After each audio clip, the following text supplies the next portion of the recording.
If you're familiar with Detroit, the largest city in the state of Michigan, you surely know about Bob Seger, a highly prominent local artist. Beyond his successful solo career, Bob made significant contributions to various bands, elevating his fame to a national scale during the 1970s. Now, as Bob Seger reaches the age of 80, his unwavering passion for music continues, but a tragic health setback has compelled him to step back from the stage. If you wish to learn more about Bob Seger's current challenging journey, be sure to watch this video. Bob Seger, the iconic singer of hits like Ramblin' Gamblin' Man, faced a significant health challenge that required him to undergo a major spinal surgery. At the age of 76, Seger was in the midst of a 32-stop tour across the United States, bringing his music to audiences across the country when he began experiencing troubling symptoms. The health ordeal began when Seger noticed a numb, tingling sensation in one of his hands, a sensation that was both unusual and disconcerting. This initial symptom was a cause for concern, but what followed was even more alarming. The condition, which he attributed to the strain of his 52-year singing career, soon began to spread to his legs. This progression of symptoms was undoubtedly distressing, and it became clear that something serious was at play. To get to the bottom of his health issues, Seger underwent an MRI, a diagnostic tool that revealed the underlying cause of his discomfort. The results of the MRI were nothing short of alarming, as they indicated that the legendary singer had a ruptured disc in his neck. Even more concerning, the ruptured disc had led to severe pinching of his spinal cord. The diagnosis was a clear indication that a significant medical intervention was necessary to address the problem.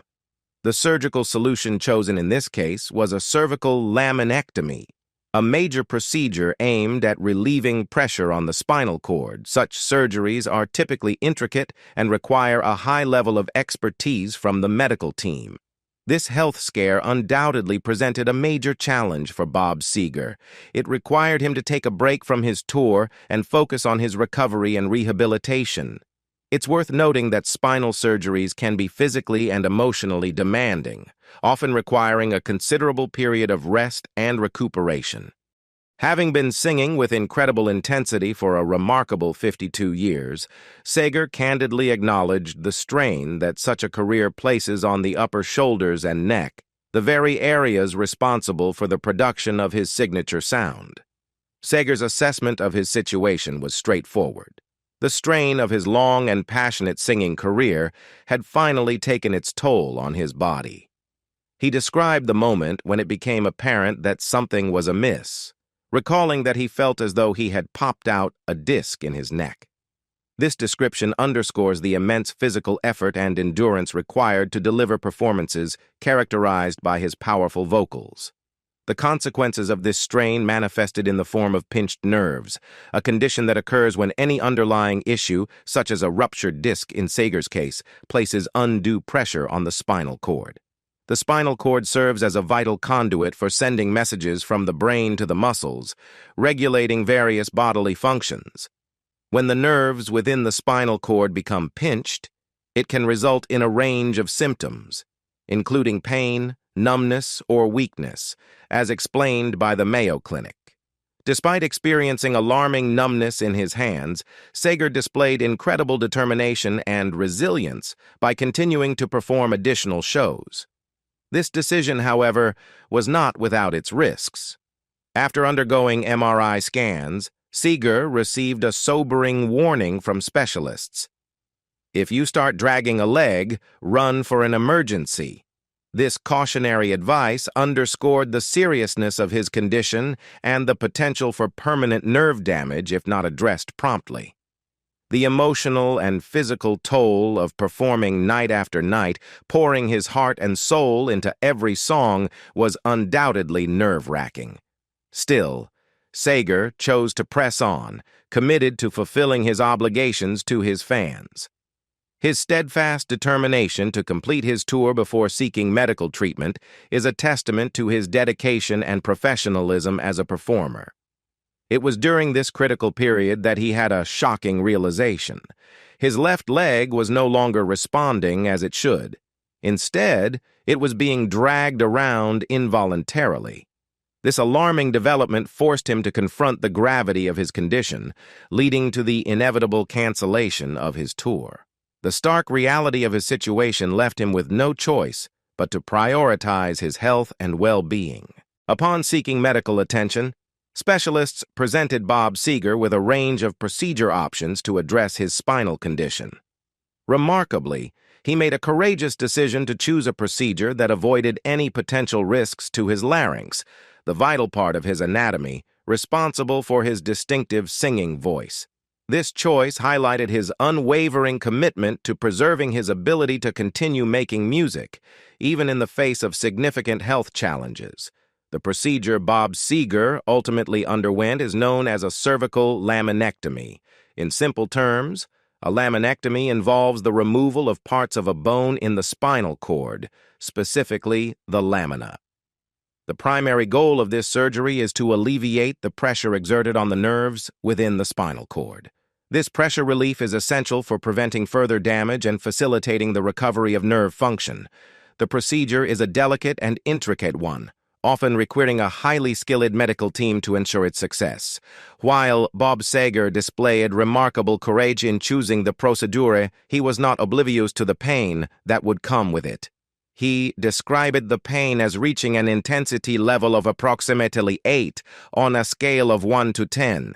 Nonetheless, he demonstrated incredible resilience and determination to overcome the ordeal. 4 days after the cervical laminectomy at the University of Michigan Hospital, Seger was discharged. However, he faced a daunting challenge upon leaving the hospital. He could hardly walk, underscoring the physical toll that both his health condition and the surgical procedure had taken on him. The more exhausted Bob Seger is about his health, the more he appreciates his career. Memories of the past often appeared in his mind, and this was the time to tell everything.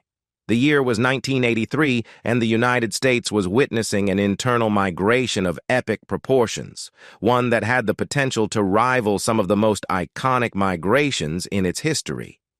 The nation was in the midst of an economic upheaval, with unemployment rates soaring to levels not seen in decades. The blue-collar workers of the industrial Midwest, long the backbone of America's manufacturing prowess, found themselves grappling with the stark reality of unemployment lines that seemed to stretch on endlessly. Faced with the prospect of an uncertain future and dwindling job prospects, these factory workers embarked on a journey reminiscent of the historic migrations that had shaped the country's past. The parallels were striking. Just as the Dust Bowl refugees had ventured westward in the 1930s in search of a better life and economic opportunity, and the black tenant farmers had undertaken a northward migration in the 1940s to escape the oppressive conditions of the South, the factory workers of the industrial Midwest were now following suit. They, too, were leaving behind their homes and communities, packing their station wagons, and heading for the promised lands of Texas and California, where they hoped to find employment and a chance at a brighter future for their families. The cultural resonance of this migration was not lost on the artists of the time. In the 1930s, Woody Guthrie captured the essence of the Dust Bowl migration with his austere folk music, immortalizing the struggles and aspirations of his fellow Oklahomans in his iconic Dust Bowl ballads. Now, in the 1980s, it was Bob Seger who would serve as the bard of this new migration, chronicling the journey of his fellow Detroiters with the pounding rhythms of rock and roll in his album The Distance, capital ST 21254. The story unfolds with Macon Thunderbirds, a musical journey that transports us back to the heyday of 1955. It was a time when the assembly lines of America's industrial heartland were in full swing, producing the iconic Thunderbird cars that symbolized speed, style, and the American dream. The song paints a vivid picture of that era, capturing the essence of a time when the factory floors were a symphony of mechanical motion, and the cars rolling off the assembly lines were not just vehicles, but symbols of pride and hope. As the opening chords of the song strike, the listener is immediately immersed in the bustling world of the factory, the clanging and clattering of machinery, and the rhythmic pounding of hammers and presses all come to life through the music. It's as if you can hear the very heartbeat of the assembly line, a relentless pulse that mirrors the unceasing drive of the workers who toiled there. But Macon Thunderbirds is not just a sonic representation of the factory floor, it's also a celebration of the optimism and spirit of the era. The lyrics evoke a time when workers took pride in their craft and when every car that rolled off the line was a testament to their skill and dedication. It was an age when the future seemed bright and the possibilities were limitless. This optimism is palpable in the song, which brims with a sense of excitement and energy. Bob Seger's Silver Bullet Band plays a pivotal role in bringing this musical narrative to life. The band's performance is nothing short of electrifying, as they infuse the song with a relentless, driving rhythm that mirrors the unstoppable force of the assembly line. Pianist Craig Frost and saxophonist Alto Reed take center stage with frenzied solos that add a layer of exhilaration to the track. Their virtuosic playing captures the essence of the era's rock and roll spirit, infusing the song with an irresistible energy that's impossible to resist. As the song reaches its climax, Bonnie Raitt joins Seger in a rousing vocal duet that serves as the song's clincher. Together, they sing of the passage of time and the changes that have swept over the once thriving factories and communities. The lyrics speak of the harsh reality that, in the present day, it's a stroke of luck to even have a job in those very same plants. It's a poignant reminder of how much has changed since the glory days of 1955. The narrative continues with House Behind a House, another high-octane rock anthem that channels the urgency of the story. Bob Seger's powerful vocals take center stage here, delivering yearning, stretching melodies that echo the emotions of the characters in the song. As the song unfolds, Seger paints a poignant picture of how the walls seem to close in on the once buoyant optimism of 1955. It's a powerful metaphor for the gradual erosion of hope and the mounting pressures faced by working people as they navigate the changing tides of time. In House Behind a House, Seger masterfully captures the tenacity of the working-class spirit. Despite the challenges and disappointments, he sings of how people cling stubbornly to a dream behind a dream and a hope behind a hope. These are the inner reserves of resilience that keep them going, even when faced with adversity. The song portrays the deeply ingrained determination of individuals who refuse to surrender to despair, even in the face of mounting obstacles. As the story unfolds, a pivotal decision is made. The protagonist decides to leave behind the familiar yet frustrating hometown, embarking on a journey into the unknown, heading south and west in search of new opportunities and a fresh start. This moment of departure marks a significant turning point in the narrative, symbolizing the courage to break free from the constraints of the past and embrace the uncertainty of the road ahead. Seger condenses this modern-day Grapes of Wrath into a powerful image. One man and one woman on a motorcycle traversing the vast northern plains. This vivid scene encapsulates the essence of their journey, where the road becomes a metaphor for both escape and renewal. The motorcycle, with its sense of freedom and adventure, becomes a symbol of hope and resilience, echoing the iconic imagery of the open road from the classic American novel. Roll Me Away emerges as a mid-tempo anthem, gradually building in intensity and emotion.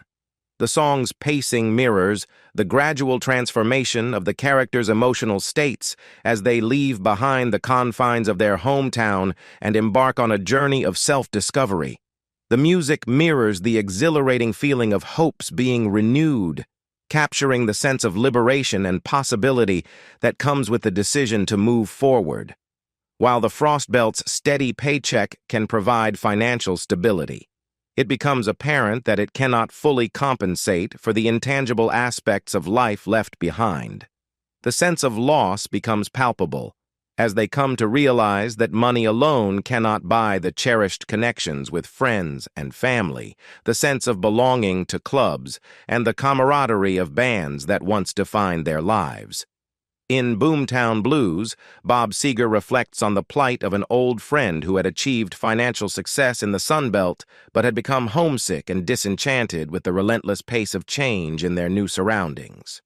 The song resonates with a poignant tone, as Seger's gritty vocals are accompanied by the raucous sound of a dirty guitar played by none other than Don Felder, known for his work with the Eagles. Seger's lyrics capture the melancholic nostalgia that often haunts those who have achieved material success but yearn for the familiar comforts of their hometowns.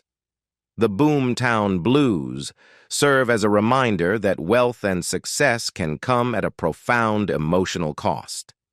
In contrast, Comin' Home shifts to a slower, more introspective tempo, accompanied by Barry Beckett's delicate piano and Pete Carr's soulful acoustic guitar.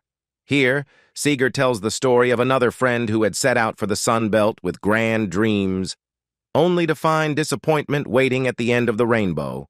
The song paints a picture of shattered aspirations and the overwhelming sense of embarrassment that accompanies the return to one's hometown after failing to achieve the lofty goals set in the Sun Belt. Seger's storytelling prowess shines in Comin' Home as he evokes the emotions of disillusionment and humility. The song becomes a poignant country lament, capturing the bittersweet essence of returning to a place where one had once departed with high hopes and aspirations. The contrast between the initial optimism and the eventual reality adds depth to the narrative, highlighting the complexities of personal growth and the resilience required to face adversity head-on. Bob Seger reflects on the fundamental essence of the journey and the harsh realities faced by those who have left their familiar lives behind. The mood shifts once more as Seger's band adopts a march beat and charges forward, creating a powerful musical backdrop for his message. Seger's distinctive rhythm and blues voice, filled with tar and grit, takes center stage as he imparts a hard-won wisdom to his listeners. In Little Victories, Seger encapsulates a profound and enduring truth, that in the end, life often boils down to the simple act of survival. The lyrics resonate with a sense of resilience and determination as he declares, "It might not sound like much, but every hour you survive will come to be a little victory." Here, Seger's words serve as a testament to the strength of the human spirit, highlighting the significance of small triumphs in the face of adversity. This song marks a stark departure from the optimism of Macon Thunderbirds. While the earlier track celebrated the exuberance of 1955 and the promise of better days, Little Victories offers a more grounded and realistic form of optimism. It acknowledges that life can be challenging, and success is often measured not in grand achievements, but in the daily battles and small victories that individuals encounter along their journey. Seger's lyrics also serve as a tribute to his old friends, the ones who didn't pursue careers in music but instead chose the path of working in factories. Their lives may not have been marked by fame or fortune, but their resilience and determination in the face of life's hardships deserve recognition. Seger's acknowledgement of their struggles underscores the enduring bonds of friendship and the shared experiences that connect people, regardless of their individual paths. Produced by Jimmy Iovine, known for his work with the likes of Tom Petty, The Distance showcases Seger in a new light, offering a clearer, crisper sound that accentuates the depth of his musical artistry. With this album, Seger's signature bear growl singing has never sounded as musically effective or emotionally direct. One of the standout features of The Distance is how it seamlessly blends the reflective ballads and mid-tempo narratives that had become synonymous with Seger's later albums with the unbridled, no-holds-barred rock and roll that characterized his pre-fame days. This fusion of musical styles and storytelling approaches creates a dynamic and emotionally resonant listening experience. It's as if Seger has distilled the essence of his entire career into this album, capturing the wisdom and maturity that come with years of artistic evolution while retaining the raw energy and passion of his early work. The album's title track, "The Distance," stands as a prime example of this musical duality.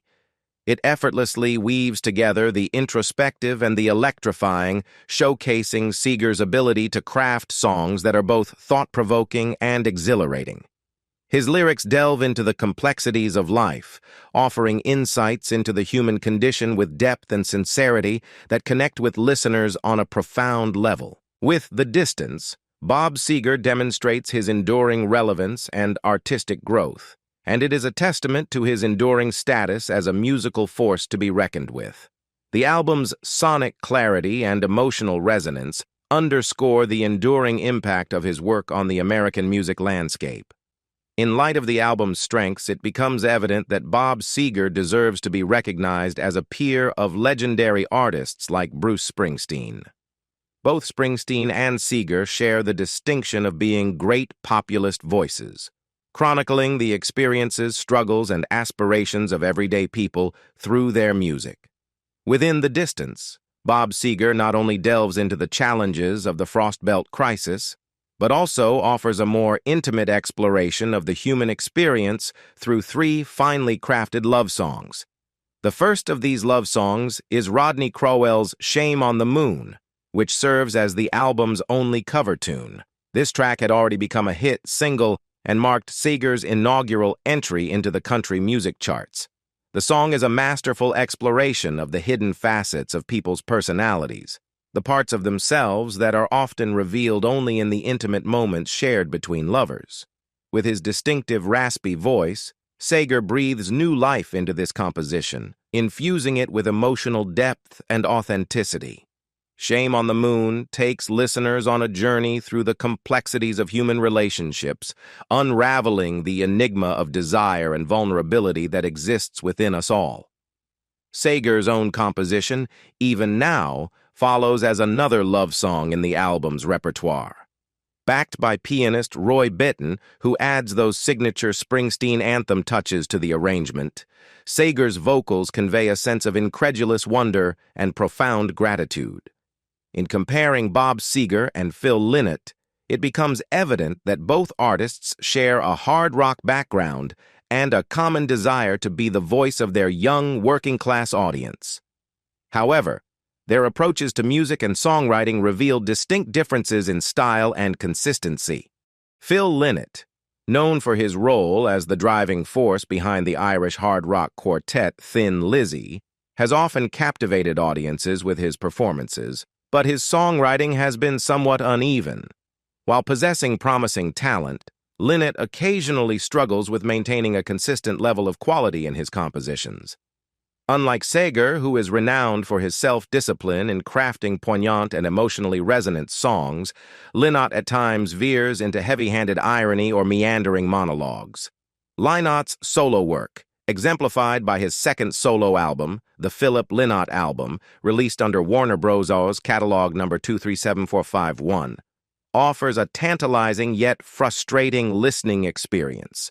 The album showcases moments of brilliance and flashes of the songwriter's immense potential, but it also bears the marks of inconsistency. It's a dichotomy that can leave listeners both enthralled and puzzled. One of the notable challenges with Phil Lynott's second solo album, the Philip Lynott Album, lies in its protracted production process, which spanned over 18 months and involved various musicians and styles. This extended timeline contributed to the album's mixed and somewhat fragmented nature, as it encompasses a range of musical styles and influences. One aspect of the album that stands out is its inclusion of tracks that bear a resemblance to the standard Thin Lizzy sound, known for its catchy melodies and rock-driven energy. A prime example is "Together," a track that combines Lynott's signature storytelling with an infectious rocking groove. Despite its merits, the album also includes segments that might come across as somewhat indulgent, such as a medley of songs dedicated to his daughter, which, while well-intentioned, can feel overly prolonged. Lynott's willingness to experiment with different styles becomes apparent in tracks like Ode to Liberty, where he offers a convincing imitation of Dire Straits' sound. In a notable collaboration, he even enlisted Mark Knopfler to contribute his iconic guitar lines. However, the song's potential is compromised by what is deemed silly lyrics, detracting from the overall impact of the track. Lynott's penchant for theatricality and experimentation is further evident in his decision to incorporate overdubs of a TV talk show and a street corner preacher into two songs. While this approach may add an element of intrigue, it can also come across as somewhat ham-fisted and distracting. Nevertheless, the Philip Lynott album has its standout moments. Old Town emerges as a gem, weaving a tale of young lovers in a historic neighborhood. The song is elevated by Fiachra Trench's skillful arrangements of strings and horns, which infuse it with a vibrant and nostalgic atmosphere. Perhaps the crowning achievement of the album is Yellow Pearl, a track co-written by Lynott and Midge Ure, the synthesizer virtuoso from Ultravox. This synth-funk anthem is a rousing call to action, urging a stand against the concentration of unjust power and wealth. Its infectious energy and socially conscious message make it a highlight of the album. What do you think about Bob Seger's current health and his memorable journey in his singing career? Leave us your comments in the section below. We hope you have found this helpful video. Don't forget to leave a like, share, and subscribe to the channel if you like it. Thank you for watching this and see you in the next videos. Goodbye.